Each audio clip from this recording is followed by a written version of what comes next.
다윗이 전에 피곤하여 능히 자기를 따르지 못하므로 브솔 시내에 머물게 한 200명에게 오매 그들이 다윗과 그와 함께한 백성을 영접하러 나오는지라. 다윗이 그 백성에게 이르러 문안하매 다윗과 함께 갔던 자들 가운데 악한 자와 불량배들이 다 이르되 그들이 우리와 함께 가지 아니하였은즉 우리가 도로 찾은 물건은 무엇이든지 그들에게 주지 말고 각자의 처자만 데리고 떠나가게 하라. 나의 형제들아, 여호와께서 우리를 보호하시고 우리를 치러 온 그 군대를 우리 손에 넘기셨은즉 그가 우리에게 주신 것을 너희가 이같이 못하리라. 이 일엔 누가 너희에게 듣겠느냐? 전장에 내려갔던 자의 분깃이나 소유물 곁에 머물렀던 자의 분깃이 동일할지니 같이 분배할 것이니라. 그날부터 다윗이 이것으로 이스라엘의 율례와 규례를 삼았더니 오늘까지 이르니라. 다윗이 시글락에 이르러 전리품을 그의 친구 유다 장로들에게 보내어 이르되 보라, 여호와의 원수에게서 탈취한 것을 너희에게 선사하노라 하고 베델에 있는 자와 남방 라못에 있는 자와 얏딜에 있는 자와 아로엘에 있는 자와 신못에 있는 자와 에스드모아에 있는 자와 나갈에 있는 자와 여라무엘 사람의 성읍들에 있는 자와 겐 사람의 성읍들에 있는 자와 홀마에 있는 자와 고라산에 있는 자와 아닥에 있는 자와 헤브론에 있는 자에게와 다윗과 그의 사람들이 왕래하던 모든 곳에 보내었더라. 자, 이제 오늘 이 본문의 말씀은 다윗이 이 아말렉을 쳐서 큰 승리를 거두고 다윗이 거둔 전리품 중에는 아마 그동안의 여러 활동 가운데 가장 많은 큰 전리품을 거두었던, 승리를 거두었던 장면이라고 할 수 있을 것입니다. 자, 다윗이 큰 승리를 거두고 이제 돌아오는데 이전에 이제 아벡에서 이제 그 시글락까지 왔다가 시글락에서 다시 이제 아말렉을 쫓아갈 때 너무 기진하고 지친 사람들, 거리로 하면 110km가 넘는다고 그랬죠. 이 넘는 거리를 당시에 다 말을 타고 다닐 수 있는 여유가 없었습니다. 다윗이나 한두 명 제외하고는 대부분이 이제 보병으로 갔겠죠. 그러니까는 며칠을 쉬지 않고 계속 이제 행군을 해서 왔는데 이 전쟁까지 치른 거죠. 근데 가다가 중간에 도저히 못 가겠다, 힘들다고 한 사람이 600명 중에 200명. 이 정도 되면 장정들이 감당할 만한 이 무게가 아닙니다. 너무너무 힘든 거죠. 자, 이때 자기를 따르지 못하는 사람들에게 이제 다윗이 이제 승리하고 돌아옵니다. 그때 이제 올 때 200명이 다윗이 드디어 많은 뒤에 아내자들을 데리고 노인들과 어린이들을 데리고 승리하는 것을 보니 이제 해가지고 돌아오는 걸 보니까 얼마나 기쁘겠습니까? 기쁜 마음으로 이 백성들을 영접합니다. 다윗이 자기를 기다렸던 200명에게 아이고 고생했다, 평안하냐? 라고 샬롬을 묻죠. 근데 그때 꼭 이런 사람들이 있습니다. 22절에 다윗과 함께 갔던 자들 중에 악한 자와 불량배들이 다 이르되 그러죠. 자, 이 사람들이 누구냐? 악한 자, 그리고 불량한 자. 여러분, 이 불량한 자라는 말, 이게 벨리알입니다. 벨리알. 이게 아주 악하고 불량한 자. 이거 누구한테 예전에 붙였던 평가냐면, 여러분 나발 아시죠? 나발한테 했던 말과 같습니다. 악하고 불량하다. 어떤 면에서 악하고 불량하냐? 하나님의 은혜로 사람들을 편가르게 한다는 거죠. 뭐라 그러냐면 그들이 우리와 함께 가지 아니하였은즉 22절에 우리가 도로 찾은 물건은 무엇이든지 그들에게 주지 말고 각자의 처자만 데리고 떠나가게 하라 그럽니다. 자, 저 사람들 우리와 함께 가지 않았으니까 이 약탈물, 전리품이죠. 전쟁에서 승리한 전리품을 얻을 자격이 없습니다. 한 푼도 주지 말고 그냥 처자식만 데리고 돌아가게 합시다. 한편으로는 마땅하다라는 생각을 할 수도 있습니다. 가서 실제로 싸워가지고 이긴 건 우린데 얘네들은 손 하나도 까딱하지 않고 이 전리품을 같이 나눠가죠. 얘네들은 처자식만 돌려받아도 진짜 감사한 줄 알아야지 이렇게 생각을 하는 거죠. 이제 여기서부터 이제 뭐가 생기냐면 공로 의식이 생깁니다. 공로 의식. 내가 그래도 이렇게 했는데. 근데 이거에 대해서 다윗은 뭐라 그러냐면 이렇게 얘기를 합니다. 23절에 다윗이 이르되 나의 형제들아 여호와께서 우리를 보호하시고 우리를 치러 온 그 군대를 우리 손에 넘기셨은즉 그가 우리에게 주신 것을 너희가 이같이 못하리라. 다윗이 단호하게 얘기합니다. 뭐라 그러냐? 여호와께서 우리를 보호하시고, 자, 우리가 한 사람도 다치지 않도록 지키고 보호하신 것이 누구냐? 여호와 하나님. 그리고 우리를 치러 온 군대를 우리 손에 넘기신 분이 누구냐? 여호와 하나님. 하나님이 행하시고 하나님이 허락하셨기 때문에 오게 됐다는 거죠. 이기게 됐다는 거죠.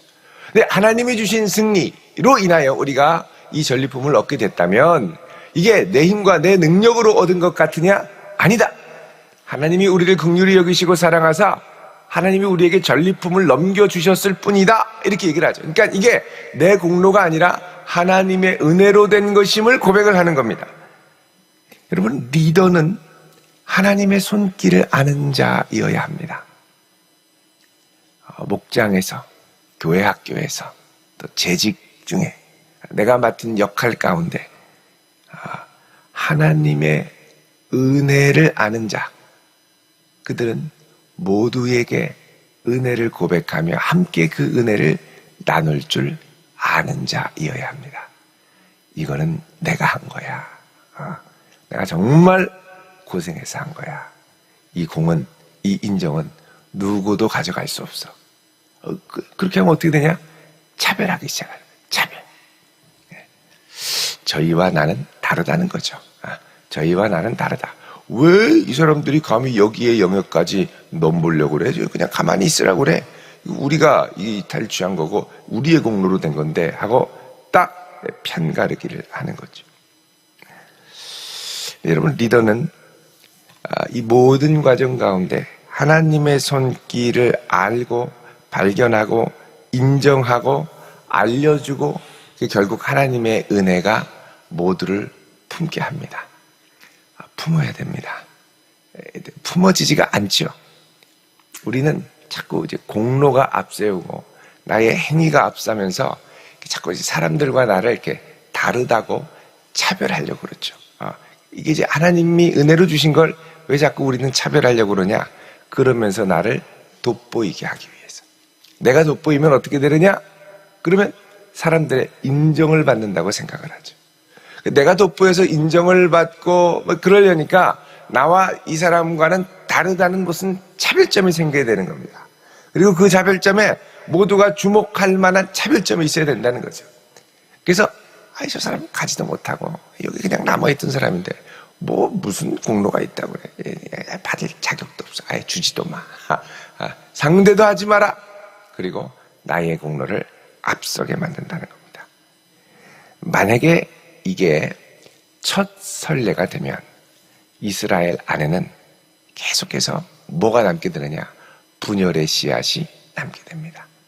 분열은 은혜를 나의 공로로 이제 바꾸어서 상대방과 나를 이렇게 구별짓기 시작할 때, 그때 이제 차별이 시작이 되는 거죠.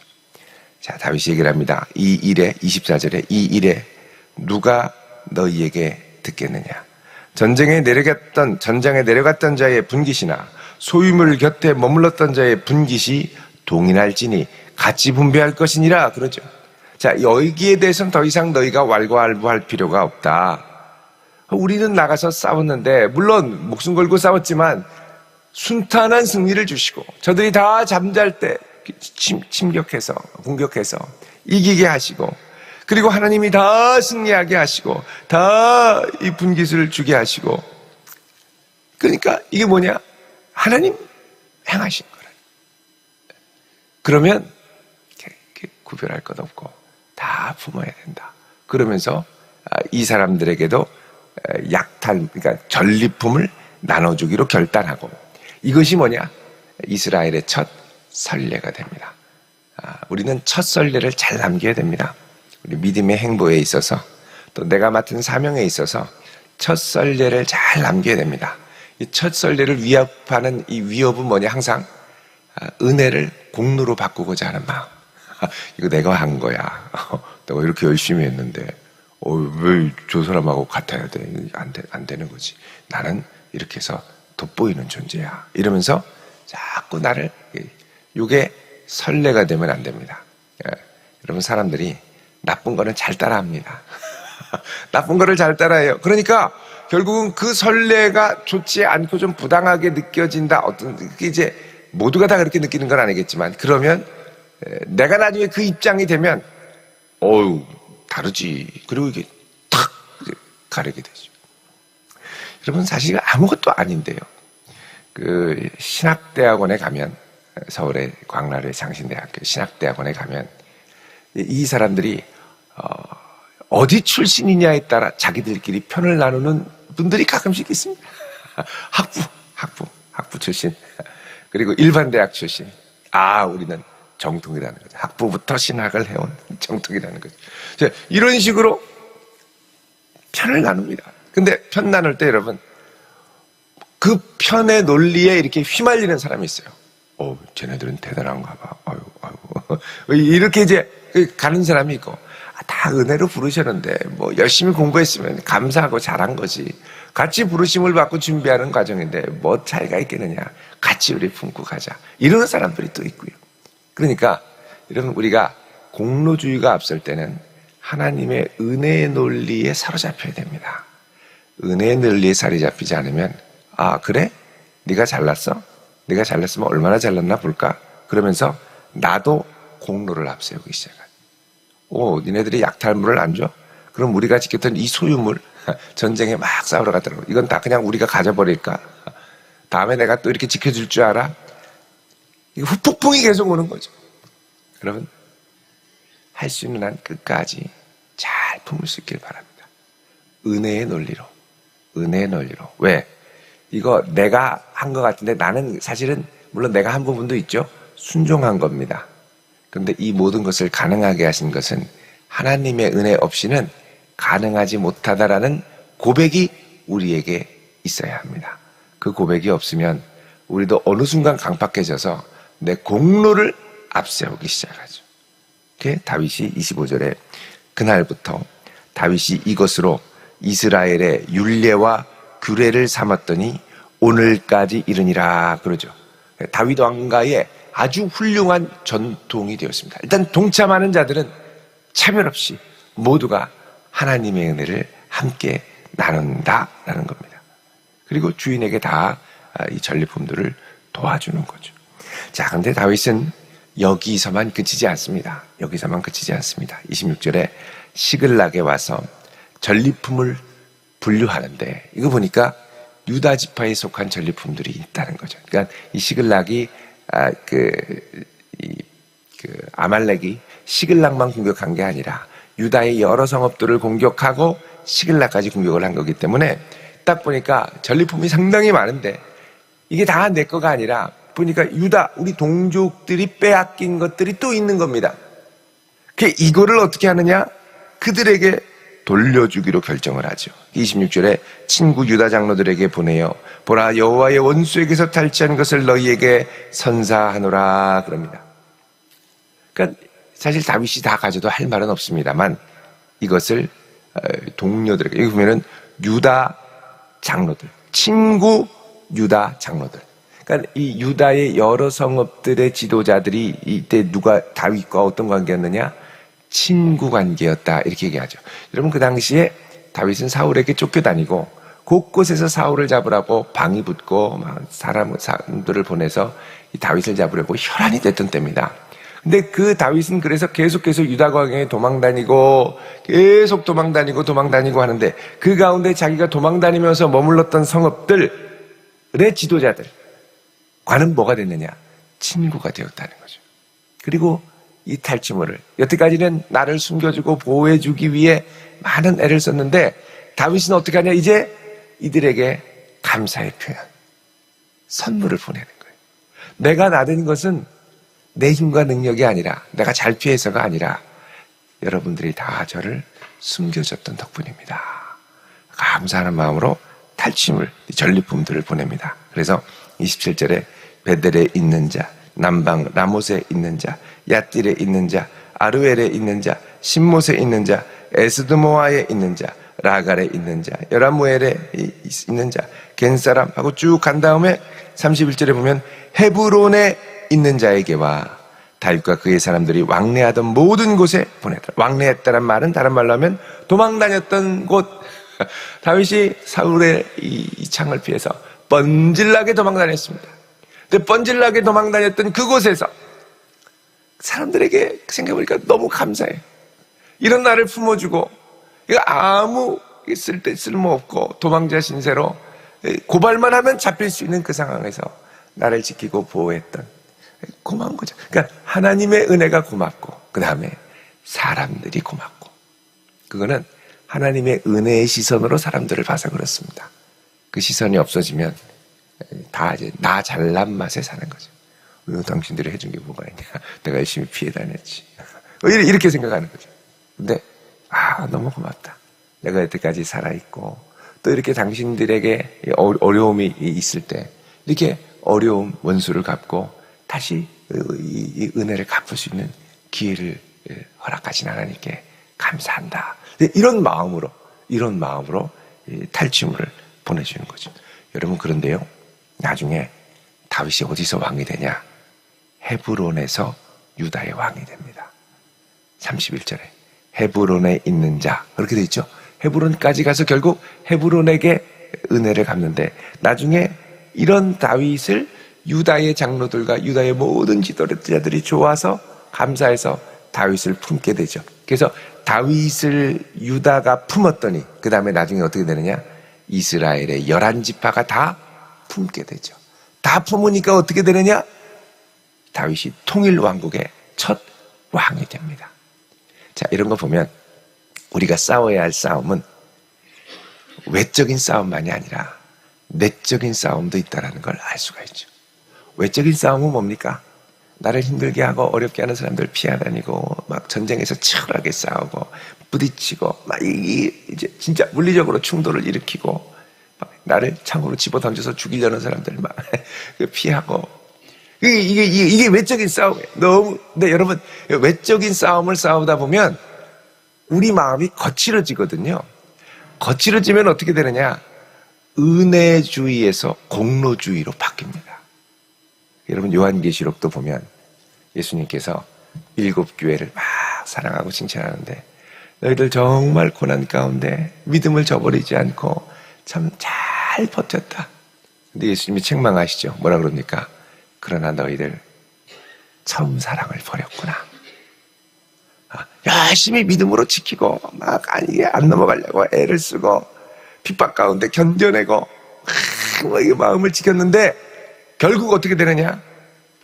이제 첫사랑을 잃어버립니다. 첫사랑을 잃어버리면 어떻게 되느냐?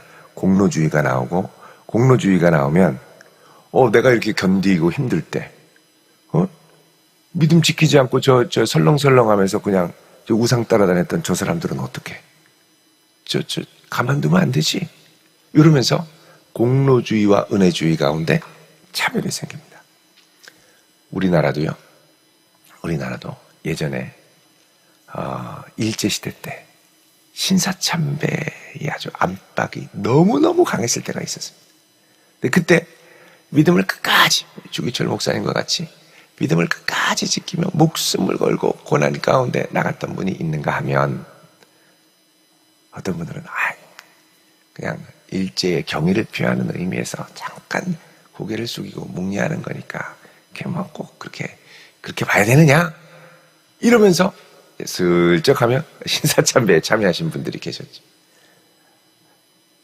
근데 나중에 이제 해방이 되고 교회가 정상화되면서 그 가운데 갈등이 일어났습니다. 신사참배한 인간들 싹 다 징계 처리해버리자 이런 게 있었고요. 그러지 말고 품자, 회개하니까 품자, 다 끝났고 일제 이것도 다 지나가는데 교회가 하나 돼야 되지 않겠냐, 이런 분들이 있었고요. 그러니까 품자 그러니까 못 품는다, 그래도 품자, 그럼 너희들이나 품어라, 그리고 갈라져서 나가는 거죠. 왜냐하면 저 배교자들하고는 내가 진짜 수치스러워서 같이 믿음 생활할 수 없다. 교회에 같이 나오는 게 수치다. 이러면서 갈라버린단 말이죠. 그러면 여러분 그렇게 해서 가리면 나는 의로워집니까? 의롭다 하시는 분은 오직 하나님 한 분뿐이십니다. 이신칭의 우리는 믿음으로 의롭다함을 받았을 뿐이고, 그때 내가 믿음과 힘으로 핍박을 견딜 수 있는 건 성령께서 내게 힘을 주시고 믿음을 주시고 소망을 주셔서 견디게 하신 은혜 때문에 견딘 거죠.